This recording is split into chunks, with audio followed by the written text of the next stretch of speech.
Hello विद्यार्थियों, मैं सुमित मंगल उड़ान एकेडमी इंदुपुरी भोपाल से। और आज हम जिस टॉपिक पे चर्चा करने वाले हैं वो है भारत की सबसे बड़ी औद्योगिक त्रासदी पर, यानी कि भोपाल गैस कांड पर।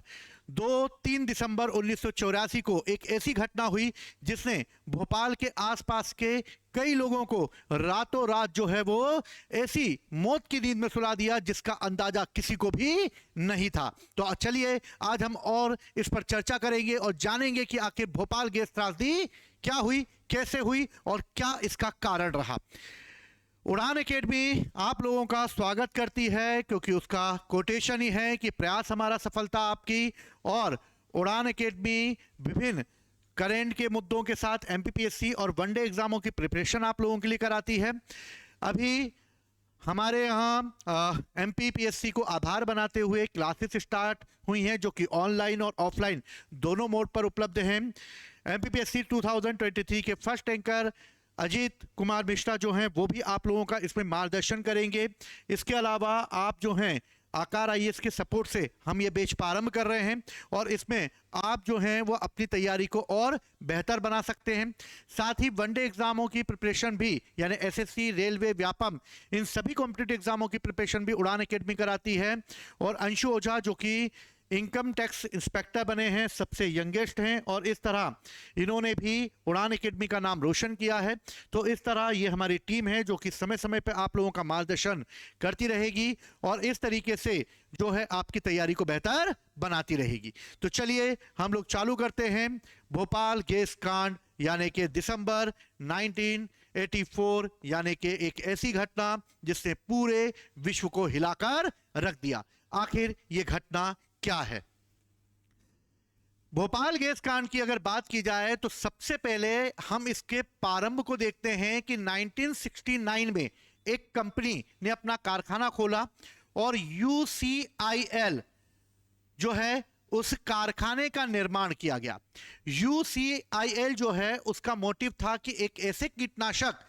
दवाई बनाई जाए जिसके लिए मिथाइल आइसोसाइनेट नामक पदार्थ का तैयार करना था। और मिथाइल आइसोसाइनेट जो है वो कीटनाशक के रूप में प्रयोग किया जाना था, लेकिन यह कीटनाशक कब हमारे लिए के जानलेवा बन जाएगा इसकी हमें जरा सी भी आभास नहीं था। जो कीड़ों को मारने के लिए बनाया जाना था उसने ऐसे कई मनुष्यों को मौत के घाट उतार दिया जो कि सिर्फ एक छोटी सी लापरवाही का परिणाम था। यानी कि 1969 में यूसीआईएल कारखाने का निर्माण करना जिसका मोटिव कीटनाशकों को या उसकी दवाई बनाना था, जिसके लिए मिथाइल आइसोसाइनेट नामक एक पदार्थ का प्रयोग किया जाना था जो कि एक जहरीला पदार्थ था।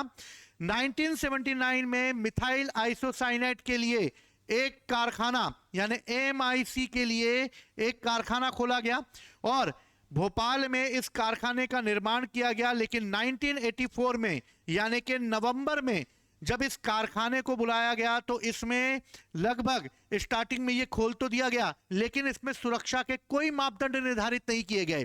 4 साल बीत जाने के बाद जब ये कंपनी खड़ी हुई, यानी कि जब ये फैक्ट्री खड़ी हुई, तो धीरे धीरे इसमें वो खामियां आने लगी जिन खामियों को दूर करने के लिए वहां पर कई लोगों ने कहा, लेकिन उच्च स्तर पर इसकी कोई सुनवाई नहीं की गई। और कई सुरक्षा कारणों की वजह से ना तो यहां पर उपकरण थे जो कि ना ही कोई ठीक से कार्य कर रहे थे। हालत दिन पे दिन बदतर होती जा रही थी, लेकिन फैक्ट्री चलाना क्योंकि प्रॉफिट ज्यादा दे रही थी इसलिए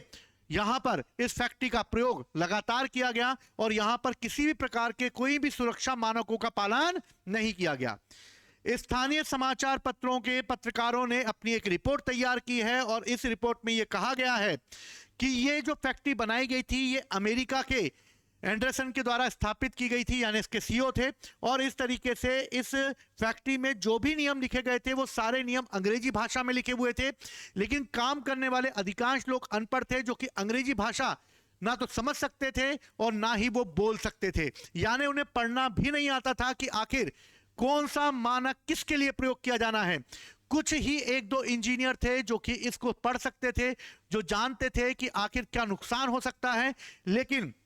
जो आम मजदूर थे उन्हें यह पता भी नहीं था कि वो एक मौत के कुएं में जो है काम कर रहे हैं। और इस तरह उन पत्रकारों ने अपनी रिपोर्ट में यह बताया कि कारखानों में सुरक्षा के जो मायने थे, जो तैयारी की गई थी वो बिल्कुल खराब थी। सारे मायने जो थे वो अंग्रेजी भाषा में लिखे गए थे और अंग्रेजी भाषा को पढ़ने वाले बहुत ही कम यानी 1 या 2 लोग थे, बाकी सब जो है वो इस ज्ञान से अपरिचित थे।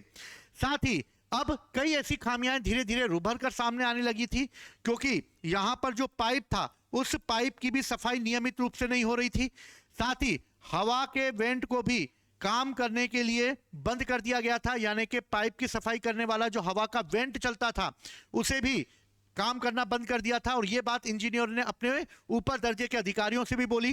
साथ ही टैंक की संख्या 690 में नियमित रूप से ज्यादा MIC गैस भर दी गई, यानी मिथाइल आइसोसाइनेट जो है वो गैस ज्यादा भर दी गई, जो कि इस टैंक में नहीं आना चाहिए थी, क्योंकि जो ये फैक्ट्री थी इसी फैक्ट्री के आसपास कई ऐसे टैंक बनाए गए थे, और ये जो टैंक थे इन्हीं टैंकों की कई जो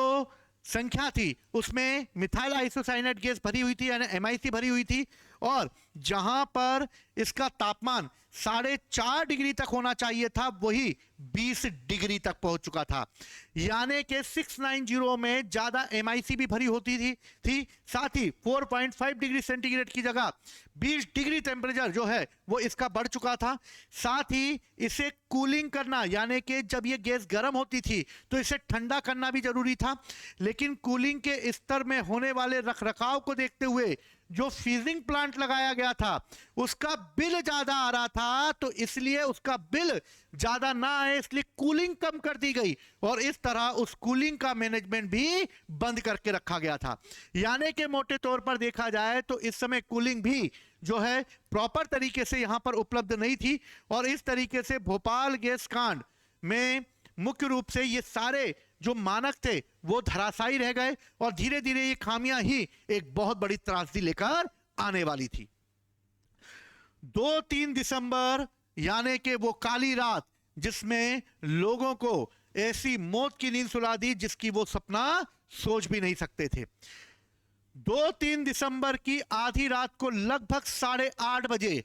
टैंक 610 में पानी का रिसाव चालू हो गया। पानी का रिसाव जब चालू हुआ तो बहुत अधिक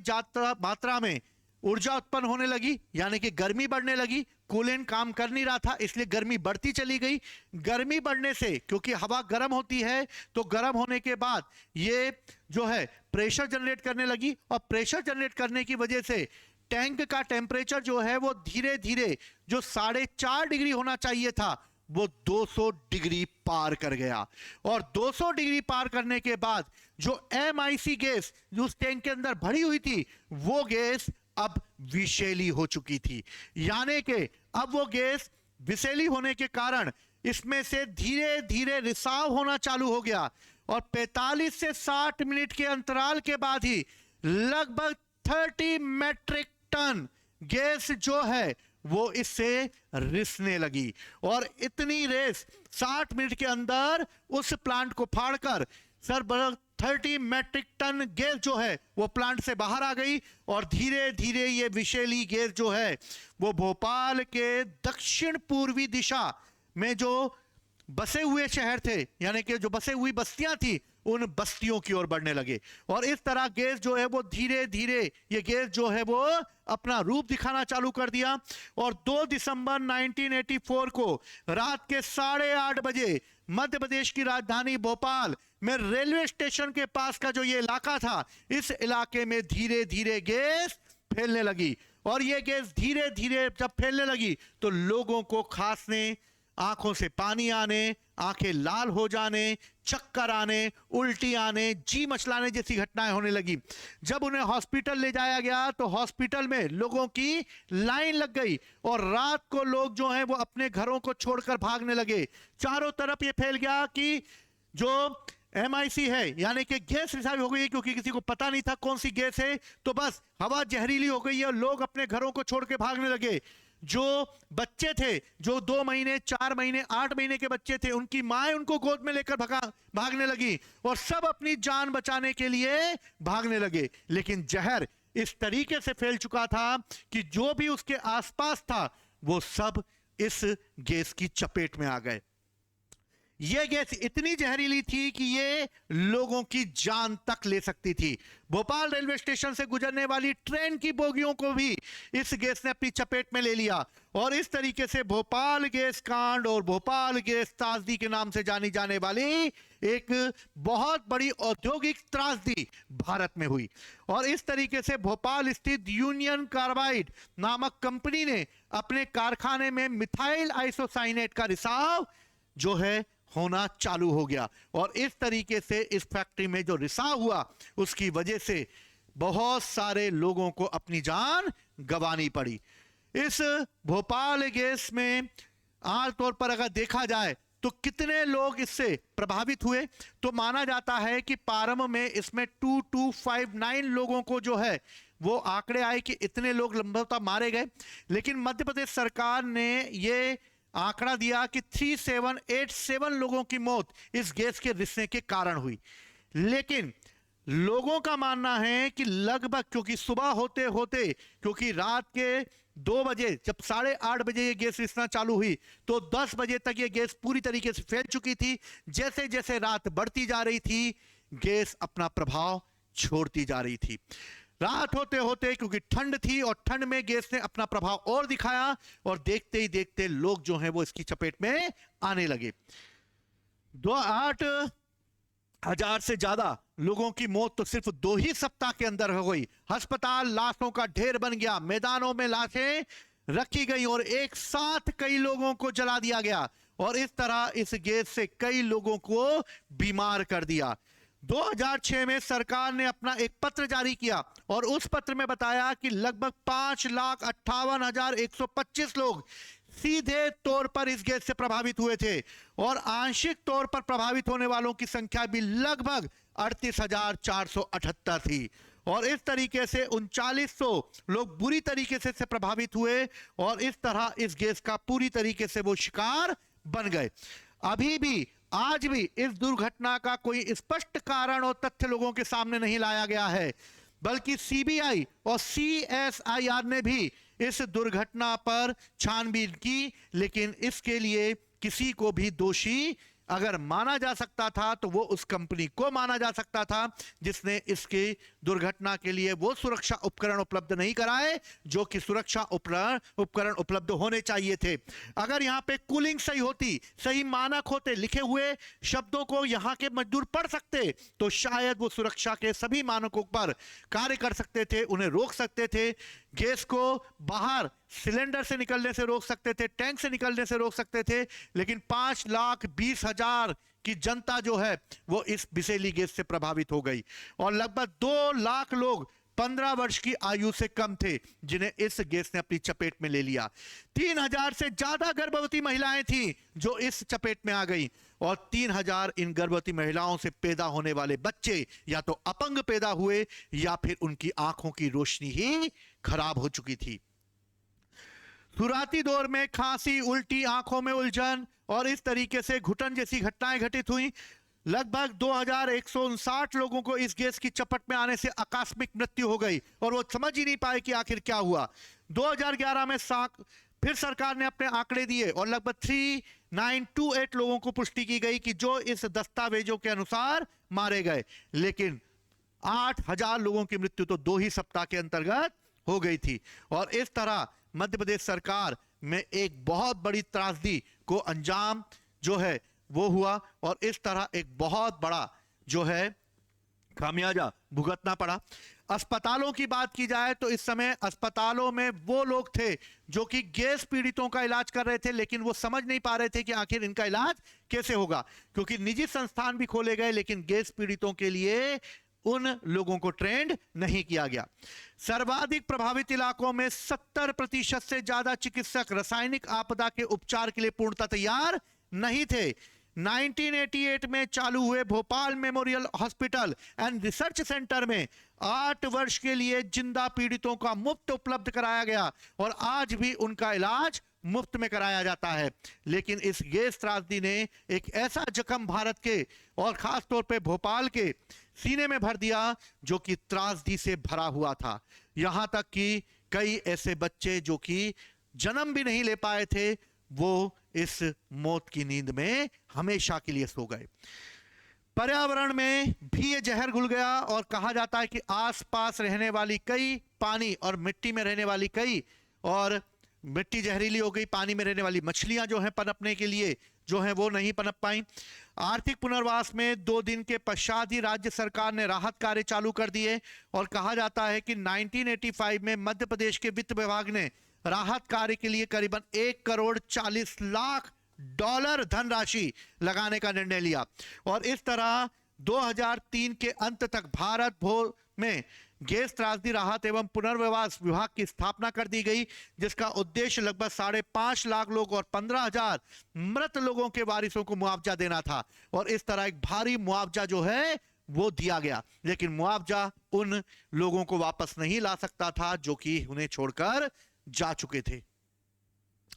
अगर इस भोपाल गैस त्रासदी की बात की जाए तो मुख्य आरोपी कौन था? अगर मुख्य आरोपी की बात की जाए तो वॉरेन एंडरसन को इसका मेन माना जाता है, जो इस कंपनी का सीईओ था।